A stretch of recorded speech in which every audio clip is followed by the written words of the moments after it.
Some moments in life are so surreal you'd swear you were watching a movie. This was one of them. I was at an international summit in Ouagadougou, Burkina Faso. The air was electric, filled with military officers, diplomats, and dignitaries. Security was tight, but even with all the armored SUVs, guards, and flashing cameras, there's always one person who thinks they're above it all. That person's name? Karen. She wasn't even supposed to be there. She was a tourist who had managed to tag along with an NGO group and thought the summit was her personal playground. She strutted around in oversized sunglasses, talking loudly in English, and acting like she was the only person who mattered. And then it happened. Ibrahim Traore, the president of Burkina Faso himself, was walking into the hall. The man is a national hero, a young, battle-hardened leader with a commanding presence. The crowd parted, and the air grew reverent. Except for Karen.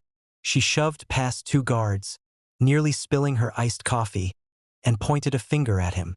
"Hey, you can't be here. This is a private event. Who do you think you are?" The entire hall froze.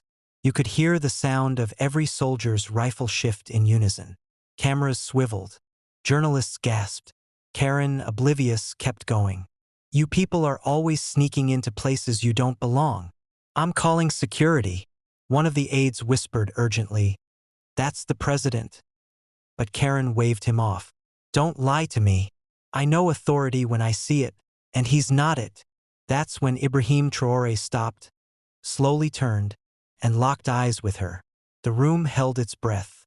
You could feel the weight of his stare, calm but lethal, like a lion sizing up an ant that had dared to roar.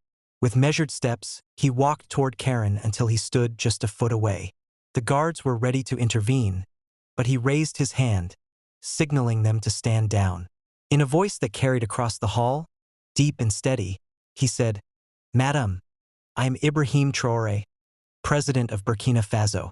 Who are you to tell me where I belong?" The color drained from Karen's face.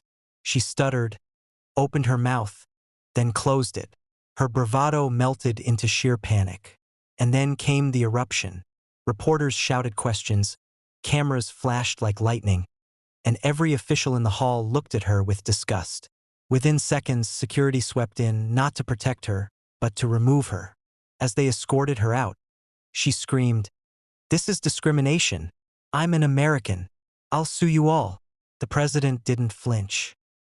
He simply turned back to the crowd, adjusted his uniform, and said, "Let this be a lesson. Respect is not a costume you wear. It is earned." The room exploded in applause. Karen, meanwhile, was dragged to a holding area, interrogated, and banned from attending any further summit events.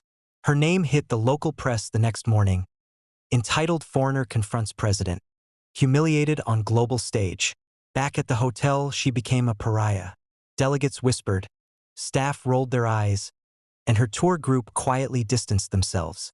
She ended up leaving the country 2 days early, red-faced and humiliated.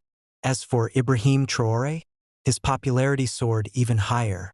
The clip of him calmly putting her in her place went viral, not just in Burkina Faso but around the world. Sometimes karma doesn't take years. Sometimes it takes 30 seconds and a room full of cameras.